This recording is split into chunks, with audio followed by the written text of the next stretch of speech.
एक छोटी टिप्पणी कैनरा बैंक को लेकर के, पहले बैंकों पे बात कर लेते हैं। बैंकों के रिजल्ट्स आए हैं। पीएसयू बैंक ऊपर है, प्राइवेट बैंक नीचे हैं। एचडीएफसी बैंक ने निराश किया है। तो एक कैनरा बैंक और एक एचडीएफसी बैंक, ये दो बैंक आपको दिए जा रहे हैं। जरा आप नज़र डालिए प्रदीप सर, और उसके बाद से सर बैंकों पे ही आपका व्यू जानना चाहेंगे। वीकेंड पे हम लोगों ने बात भी की थी। कोटक महिंद्रा बैंक पे नतीजे ठीक ठाक रहे, आईसीआईसीआई बैंक ने आउट परफॉर्म किया है, उस पर भी आपका व्यू जानना चाहेंगे। प्रदीप सर पहले। मुझे लग रहा है कि कहीं ना कहीं जिस तरीके से लास्ट आज से 6 महीना पहले रैली हुआ है, उसके बाद एक कंसोलिडेशन टाइम जोन के अंदर फंसा हुआ है। तो ये जो कंसोलिडेशन रेंज के अंदर फंसा हुआ है इंटायर द पीएसयू सेक्टर्स, हमें लग रहा है कि ये और 2-3 महीना रहेगा। सो कैनरा बैंक बढ़िया बैंक है। 122 के आसपास का एक स्टॉप लॉस शॉर्ट टाइम में मेंटेन कीजिए। थोड़ा अगर आपका लंबा व्यू है, एज ए इन्वेस्टर सब बने हैं इसके अंदर, तो 104 के आसपास से स्टॉप लॉस मेंटेन होना चाहिए, जो कि ऑलमोस्ट सितंबर 2025 के आसपास का लो है। आप देखेंगे उसके बाद एक तरफा रैली हो गया। क्या होता है सर, ये जो बैंकिंग स्टॉक है, आप देखेंगे उन लोगों के लिए सही होता है जिनका व्यू थोड़ा 1.5-2 साल 3 साल है। बाकी अगर 3-4 महीना अच्छा रैली हो गया है तो उसके बाद आपको 2-3 महीना प्रॉफिट बुकिंग होते हुए दिखाई देंगे। इंटर पीएसयू बैंक का एक थीम है। पीएसयू बैंक आपको हर साल हर महीना चलते हुए नहीं दिखाई देंगे। एंड एचडीएफसी का रिजल्ट का एक्शन है, फिर से 800 के नीचे आया है। ठीक है, रिजल्ट थोड़ा बहुत जिस तरीके से निराश किया है लोगों को, मैं बोलूंगा वैल्यू जोन आपको 780 से 770 के जोन में ही है। मैं तो बाई कर रहा हूँ। रिजल्ट उतना बढ़िया नहीं रहा, इसीलिए मार्केट ने आज अच्छा खासा इसका लगाया भी। तो जिस तरीके से नीचे आया, लेकिन मैं बाय करने में कंफर्टेबल हूँ। 780 775 आज से 1 महीना 15 दिन बाद अगर कभी भी 820 एंड 30 सस्टेन कर जाता है तो देश भर में फिर से चर्चा होने लग जाएंगे। फिर से लोग यही एचडीएफसी बैंक जो आज उनको पसंद नहीं आ रहा है, फिर से थोड़ा बहुत ऊपर जाने के बाद उनको पसंद होने लगेंगे। तो मुझे ये वैल्यूएशन कंफर्ट दे रहा है। एंड मुझे लग रहा है कि अगर आप या तो पीएसयू या तो बैंकिंग, आप दोनों या तो प्राइवेट, दोनों में ही आप आ रहे हो, so you have to very clear about that your view at least 1.5 years है, 1.5 साल या से है। अगर 1.5 साल नहीं है तो मेरे लिए HDFC bank is like Amitabh Bachchan, मेरे लिए Canara bank is like Varun Dhawan. तो दोनों ही बहुत फेमस है, और जो फेमस है वो चलता नहीं है। जो ज्यादा लिक्विडिटी है, जो लार्ज कैप है, तो ये आपको समझना पड़ेगा जी। तो अभी करंट लेवल पे एचडीएफसी बैंक 780 पे खरीद के जाए, और नज़रिया क्या रखें? अगर हमारा स्विंग ट्रेड का है तो टारगेट क्या रखना स्विंग चाहिए? ट्रेड का नहीं मैं कॉल देना पसंद करूंगा विपुल जी। ठीक यहाँ है। पे अगर आपका व्यू एटलीस्ट थोड़ा बहुत 1.5 साल का है, मतलब एटलीस्ट 12-15 महीने का है, तब जाके एचडीएफसी बैंक या तो कैनरा बैंक जैसे बैंक पे आना चाहिए। अदरवाइज बैंकिंग थोड़ा बहुत अब वो आपको अवॉइड ही करना चाहिए। अब देखिए पोर्टफोलियो होता है, पोर्टफोलियो में थोड़ा बहुत आपका पीएसयू, थोड़ा बहुत प्राइवेट, थोड़ा बहुत बैंकिंग, तो आपको जो है वेटेज रखना चाहिए। तो उस हिसाब से देखा जाए, मैं समझ रहा हूँ कि आपका पोर्टफोलियो का मैक्स टू मैक्स 8-10% मैं अभी बैंकिंग पोर्टफोलियो में ऐड करना पसंद करूंगा। चलिए ठीक है। रशीद सर, आप भी ये मान रहे हैं कि अभी मतलब जो है बैंकों पे बहुत लंबा नज़रिया रखना चाहिए, ट्रेडिंग व्यू नहीं रखना चाहिए? क्योंकि अब बहुत लोगों का ये भी मानना है कि अब बैंक चलने का टाइम आ रहा है। आपका व्यू क्या रहेगा? और कई सारे बैंकों पे अपडेट्स भी रही। अभी जो दो शेयर मैंने आपसे पूछे हैं, उनके साथ साथ बैंकों में अभी आपका व्यू है क्या? कौन सा पसंदीदा शेयर है आपका? Sir I am super bullish. I am super bullish on banking. And इसके पीछे का एक बेसिक लॉजिक मैं अपना डिराइव करवा देता हूं आपको कि now we are fighting local versus global, and if the local economy has to grow, the banking sector has to perform. Clear stellar performance mister Bakshi का जो मैजिक आईसीआईसीआई बैंक में आपको देखने को मिला है, मुझे बहुत अच्छा लग रहा है आईसीआईसीआई बैंक। और ये बात है कि आईसीआईसीआई बैंक में आपको time and again swing trading opportunities भी मिलेगी, और बाइंग इंटरेस्ट भी आप करते हुए अगर देखना चाह रहे हैं तो देख सकते हैं। और सर इसका मैं आपको ना थोड़ा सा जितने भी हमारे वेटरन इन्वेस्टर हैं, थोड़ा सा एक डेरिवेटिव्स दे देता हूं। क्यों मैं आपको ये बात बोल रहा हूं? There was a time Infosys was the market leader.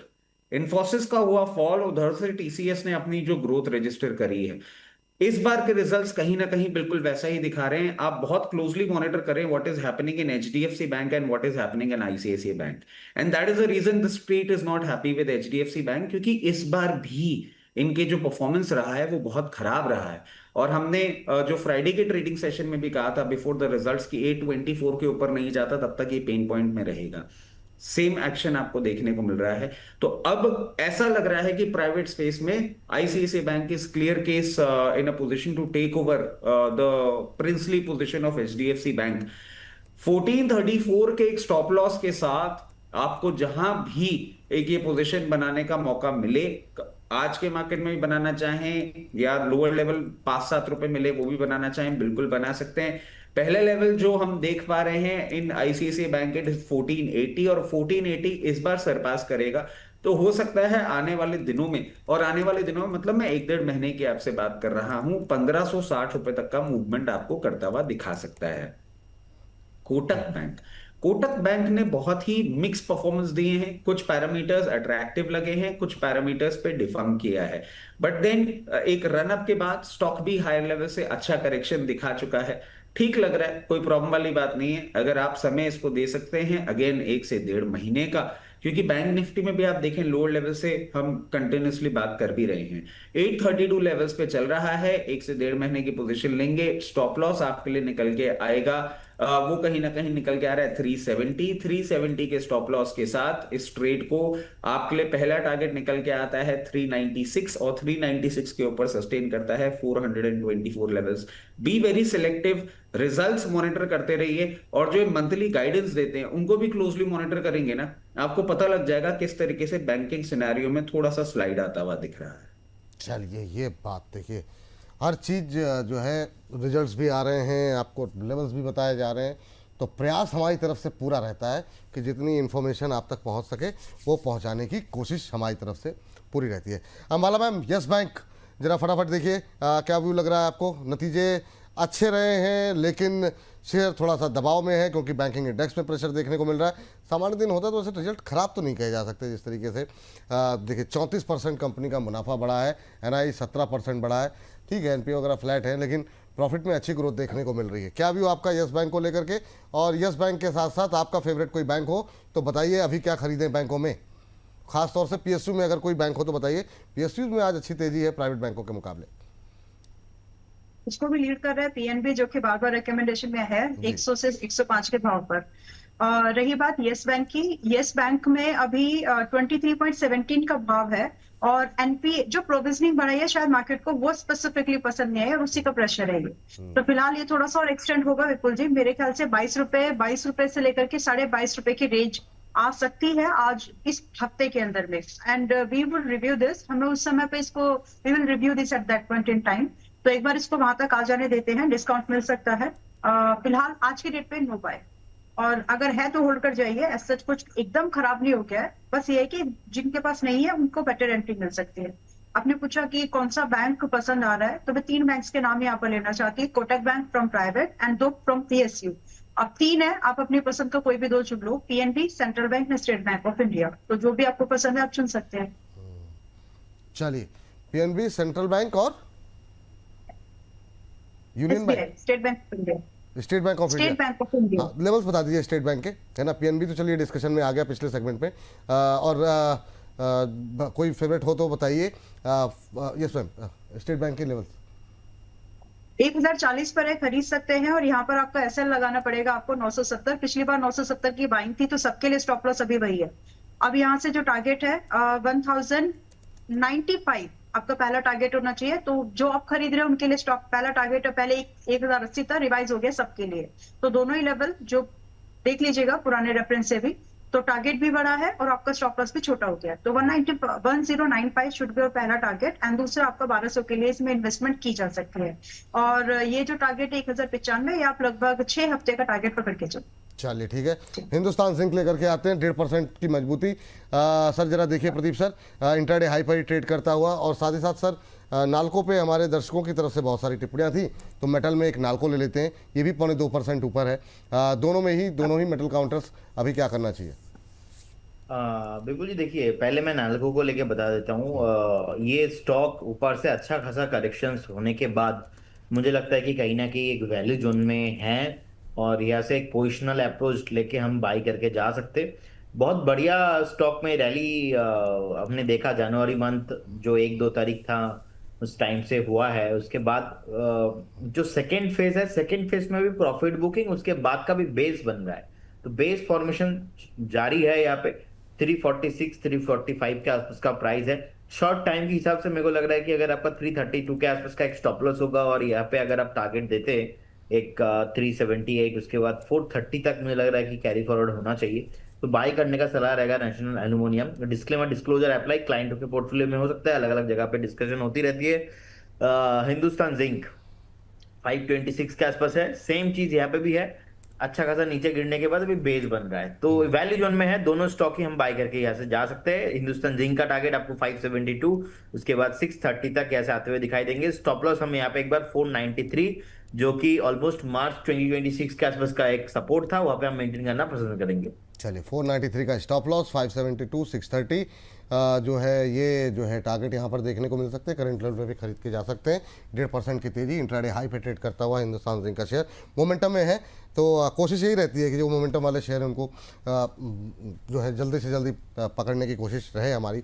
Adani power ये मतलब चल तो नहीं रहा है सर कोई खास, लेकिन गिर भी नहीं रहा है, ये अपनी रेंज के अंदर है और मतलब 200 के ऊपर टिकता हुआ दिखाई दिया। 220 215 से लेकर 225-30 के रेंज में पड़ा हुआ है। पावर में कैसा लग रहा है, और साथ ही साथ पावर ग्रिड ले लीजिए। पावर पे अभी तक बात नहीं हुई है, 1.25% के आसपास की मजबूती यहाँ पर। आज पावर तेज है, पावर का दिन है। तो सर बताइए पावर ग्रिड और अदानी पावर। सर देखिए, पावर से तो मेरा पंगा हो गया जिस तरीके से पावर जा रहा है बार बार, मगर हाँ क्लियर केस मैं आपको बात बता रहा हूँ। हायर लेवल पे भी हम बात कर रहे थे, अभी भी ये 50 डे मूविंग एवरेजेस के आसपास आपको फ्लर्ट करता हुआ दिख रहा है, और उसी के आसपास वो ना बिल्कुल आप चार्टिकल पैटर्न्स भी देखेंगे ना, सांप की तरह बेचारा घूम के अपने आप को संभालने की कोशिश कर रहा है, but I don't see it happening. मेरे को वीकनेस ही लगती है।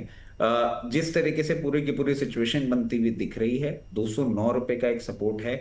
अगर 209 रुपए का सपोर्ट इसने ब्रेक कर दिया तो आप ये मान के चलिए there is no stopping before 178। मेरी तरफ से it's a clear case avoid. Momentum rally बहुत सारे स्टॉक्स कर रहे हैं, ये करे भी तो भी सेफ नहीं है, अभी दूरी बना के रखना ज्यादा अच्छा है।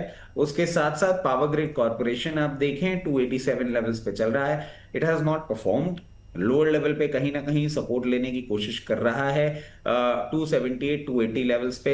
इसके लिए बहुत मैसिव सप्लाई पॉइंट निकल के आ रहा है 290 रुपए, आप देखें इसी रेंज में ये है। तो 278 का बॉटम है, 290-92 का टॉप है। जब उसको ब्रीच, जब भी, क्योंकि ये लो बीटा काउंटर भी जब भी उसको ब्रीच करेगा तो 300 रुपए और 305 रुपए तक का मूवमेंट करता हुआ दिखाएगा। Not a very fancy thing, इससे भी अवॉइड ही करें। चलिए ठीक है। ये बात यहाँ पर निकल के आई है। पावर ग्रिड अदानी पावर हो गया। मैम 3 स्टॉक्स ले लीजिए जरा फटाफट। एक तो जो JSW एनर्जी, दूसरा है फुजियामा पावर, इन 2 पे पहले, और तीसरा इरेडा ले लीजिए आप, है ना। अब पावर पे थोड़ी सी बात कर लें क्योंकि आज थोड़ा सा तेज है, तो इन तीनों पे जरा फटाफट व्यू, खाली लेवल्स को टच करते हुए जाएंगे। Yes ma'am. JSW एनर्जी 562 के भाव पर खरीदा जा सकता है। 530 का एसएल रखिए इमीडिएटली, और 600-615 के टारगेट के लिए इसमें स्विंग ट्रेड किया जा सकता है। एक सेकंड मैम, एक मैम, 375। अरे मैम मतलब इतना समय दे दीजिए, मैं तो नोट कर लूँ, बाकी तो दर्शक ठीक है। अभी फिर से जाने वाला लग रहा है। स्टॉप लॉस टारगेट क्या रहेंगे, मैं फिर से बता दीजिए जरा जी। 530 करंट प्राइस पॉइंट के आसपास बाय, और 600-615 के टारगेट्स JSW एनर्जी। 600-615 के आसपास के टारगेट, ठीक है। 530 का स्टॉप लॉस बोला ना आपने?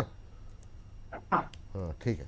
एंड यूटीएल सोलर 375 पे चल रहा है, रिस्की है, काफी चला है, जो भी है पता ही हो लोगों को, लेकिन फिलहाल यहाँ से मुश्किल है कि अगर आप यहाँ पर एंट्री बनाते हैं तो रिस्की एंट्री है। तो अगर आपको रिस्क पसंद है और हाई बीटा काउंटर पर इसका प्रोडक्ट आपको पसंद आता है तो इसमें एंट्री बनाओ। मुझे प्रोडक्ट इसके पसंद है इसलिए मैं बता रही हूँ बात। बाकी 375 से अगर आप एंट्री बनाते हैं, 450 शुड भी और फर्स्ट टारगेट। इसके बाद देखेंगे कितना जा सकता है, जाएगा तो 600 तक, लेकिन समय लगेगा। तो अगर 3 महीने का नजरिया ले रहे हो, 450 के ऊपर आप इसमें एंट्री बना सकते हैं। और स्टॉप लॉस रख लीजिएगा आपका 335, बहुत छोटा स्टॉप लॉस रख के काम करेगा। 300, तीसरा कौन सा था, इरेडा। 315 का स्टॉप लॉस, 450 का टारगेट, ये मैम ना फर्स्ट टारगेट 450। 3 महीने का, और 3 महीने का view. And then is IREDA 110 stop loss, current price 121.79 buy कर सकते हैं। टारगेट यहाँ पर आपके 150-170 का होना चाहिए। 3 महीने के व्यू पर 150, और इससे ऊपर के लिए अगर आप होल्ड करते हैं तो 170 could be your next target है। करंट लेवल में बाय कर सकते हैं। स्टॉप लॉस क्या बोला? 110। 110 का स्टॉप लॉस, 151, 170 2 टारगेट दिए जा रहे हैं एक तिमाही के नजरिए के साथ। एक एक करके जरा दिखा दीजिए। हाँ तीनों, क्योंकि कुछ ज़्यादा ही अंबाला में या तो बिल्कुल एकदम मतलब तूफानी रफ्तार में चलती हैं या फिर बिल्कुल ही एकदम मतलब धीमी रफ्तार में? बीच का रास्ता थोड़ा सा फुजियामा पावर लेकर के आइए। फुजियामा पावर में जरा लेवल बता। अच्छा चलिए ठीक है। जेएसडब्ल्यू एनर्जी, जेएसडब्ल्यू एनर्जी में जो है 600 और 615 600 के भी टारगेट हैं। 600 फर्स्ट टारगेट, 615 सेकंड टारगेट, 530 का स्टॉप लॉस। फुजियामा पावर में 3 महीने के व्यू के साथ आपको 315 450 तक के 315 का स्टॉप लॉस, 450 तक के टारगेट देखने को मिल सकते हैं। 315 का स्टॉप लॉस लगाइए, 450 तक के टारगेट 3 महीने के नज़रिए के साथ फुजियामा पावर पे रखेंगे निगाहें। चलिए आगे बढ़ते हैं। और हाँ ठीक है, इरिडा भी आ गया। 151 170 दो टारगेट, 110 का स्टॉप लॉस। ठीक है चलिए आगे बढ़ते हैं और जरा तूफानी रफ्तार के साथ कुछ थोड़ी सी चर्चाएं जो है वो अपने डिफेंस को भी लेकर के आ जाते हैं। अपोलो माइक्रो पे सर आपका व्यू क्या रहेगा सर? और साथ ही साथ पारस डिफेंस आप ही पकड़ लीजिए सर, प्रदीप सर। ओके विपुल जी, पहले मैं पराज डिफेंस को लेके बात कर लेता हूँ। हाँ, देखिए अभी 1181 के आसपास का भी प्राइस है।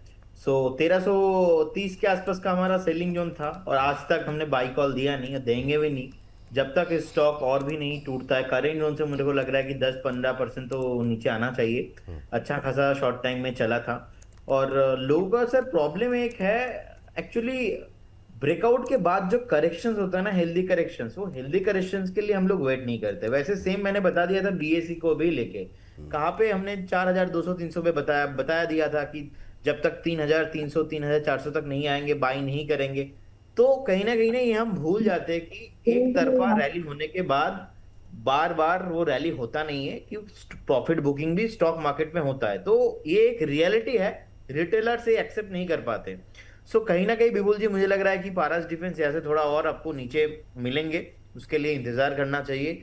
और अभी फ्रेश बाई करने का सलाह नहीं रहेगा। और एपोलो माइक्रो, अगर मैं नेक्स्ट 2 साल का बात बोलूं तो मुझे लग रहा है कि स्टॉक आपको 650-700 तक जाने का हाई पोटेंशियल है। लेकिन उससे पहले एक बार ना, अभी भी इसमें पेंडिंग है जो 360, उसके बाद 370 330, ये जोन मुझे लग रहा है कि एक बार रिविजिट होने का पॉसिबिलिटीज बहुत हाई है।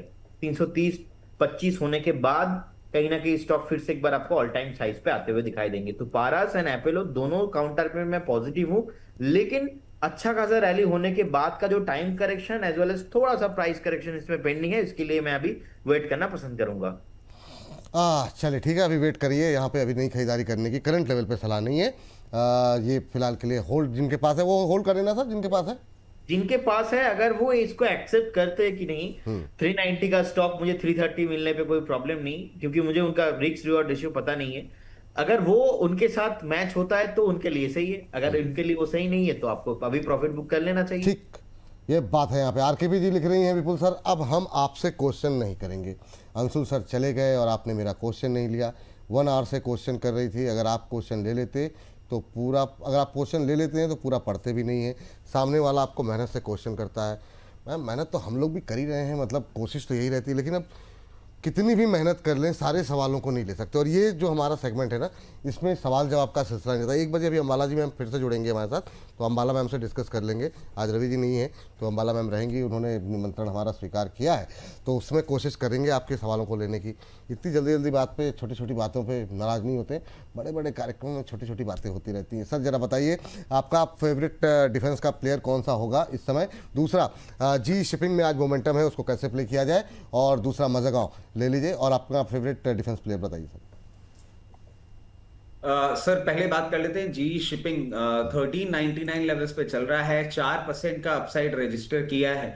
बहुत कंफर्टेबली अपने 200 मूविंग एवरेजेस के साथ एक गैप मेंटेन करता हुआ दिख रहा है। मैं समझता हूं आने वाले दिनों में आपको सबसे पहले एक सप्लाई पॉइंट अभी हिट करता हुआ दिखाएगा 441 के ऊपर सप्लाई को क्रॉस करने के बाद 1524 लेवल्स तक आपको कंफर्टेबली आता हुआ दिखेगा। वहां पे थोड़ा सा टाइम ले सकता है। और इस पर्टिकुलर मूवमेंट की अगर हम टाइम ड्यूरेशन की बात करें तो मैं समझता हूं आने वाले 15 दिनों में आपको ये देखने को मिल सकता है। जी जी। Sir Mazagon dock ship builders की हम बात करें 2338 लेवल्स पे चल रहा है। इसके लिए बहुत इंपॉर्टेंट है अभी बस ये लोअर लेवल पे कहीं ना कहीं सपोर्ट लेने की कोशिश कर रहा है। जैसे ही आपको 2520 के ऊपर ये क्लोजिंग करता हुआ देगा, फिर एक मोमेंटम आपको बनता हुआ दिखेगा जो उसको 2683 और उसके बाद 2770 तक लेके जाता हुआ दिख सकता है। डिफेंस एज ए पैक में सर ओवरऑल सारे ही स्टॉक्स हमें अच्छे लग रहे हैं। और अगर फेवरेट की बात करें, हाँ, नया और क्या खरीद सकते हैं सर, वो बताइए। सर यहाँ अगर आप समय दे सकते हैं तो बार बार मैं एक ही स्टॉक पे घूम के आ रहा हूं, विच इज HAL। ये चल नहीं रहा है और लंबे समय के बाद जैसे ही ये ब्रेकआउट देगा फिर ये पकड़ने में नहीं आएगा। इन लेवल्स पे आप अगर HAL को खरीदना सही समझें तो मेरे हिसाब से this is the finest call that you can have, क्योंकि आप पूरा डिफेंस स्पेस देखेंगे परफॉर्म कर चुका है, ये अभी तक किया नहीं है। और जैसे हम इंफ्रा में L&T के लिए बोलते हैं, इसके एरो डिफेंस के लिए, मिसाइल टेक्नोलॉजी और सारी चीजों के लिए जी। जो होम ग्राउंड है वो HAL। HAL क्या नजरिया रखें, थोड़ा समय का मतलब कितना समय, जो पहली बार सुन रहे हैं आपको? थोड़ा समय का मतलब आप ये मान के चलिए सर, अगर आप 1 से 1.5 महीना का समय देते हैं तो बहुत जल्दी आपको 4800 के टारगेट्स देखने को मिल सकते हैं। मैं बहुत ईगरली वेट कर रहा हूं इस बार के नंबर्स के लिए। अगर नंबर सही आते हुए आपको दिखते हैं तो 5400 तक के भी लेवल्स आपको दिखाने का दमखम रखता है। चलिए ठीक है। अंबाला मैम, BEL, BDL और आपका फेवरेट काउंटर डिफेंस में? BEL आज के प्राइस पॉइंट पर भी बाय कर सकते हैं और 408 है करंट, 370 का एसएल लगाइएगा, 440 485 रुपए के टारगेट रिवाइज हुए हैं, चेक कर लीजिए जो लोग पहले से हैं। इन टारगेट्स के लिए BEL में आज की डेट में एंट्री बनाई जा सकती है। And more than a swing, it's good for investment करके बैठो 6 साल महीने भर की, ज्यादा बना लोगे। BHEL थोड़ा बहुत प्रॉफिट, इसी भाव की बात कर रहे थे हम लोग कि 410 तक आ सकता है, तो 417 तो आ ही गया है, 410 हो सकता है आज नहीं तो कल आ जाएगा, तब चाहे तो दोबारा एंट्री आप बना ले जिन्होंने मिस कर दिया है। और करंट प्राइस पर थोड़ा सा महंगा ही है, 2-2.5% से सस्ता मिल जाएगा, तो इसलिए रुकिए। और जो टारगेट स्टॉप लॉस है 365 रुपए क्लोजिंग पे स्टॉप लॉस इनफ है। पहला टारगेट 510 होना चाहिए, उसके बाद रिवीजन किया जा सकता है। BDL भी बोला था ma'am? Okay, I heard be here. नहीं, तो मेरे BDL उच्चारण में दिक्कत होगी जी। BDL अभी 1270 का ट्रेलिंग भाव निकला है पिछले हफ्ते, I think Friday closing days, तो इतना जल्दी एंट्री तो मैं सजेस्ट नहीं करूंगी फिलहाल के लिए। जिन्होंने 1300-1320 लिया था और 1270 का एग्जिट आपको मिल गया है, निकल चुके हो आप, अभी तुरंत कोई फ्रेश एंट्री नहीं, एक हफ्ता 10 दिन रुकते हैं, खरीदेंगे लेकिन नॉट टुडे।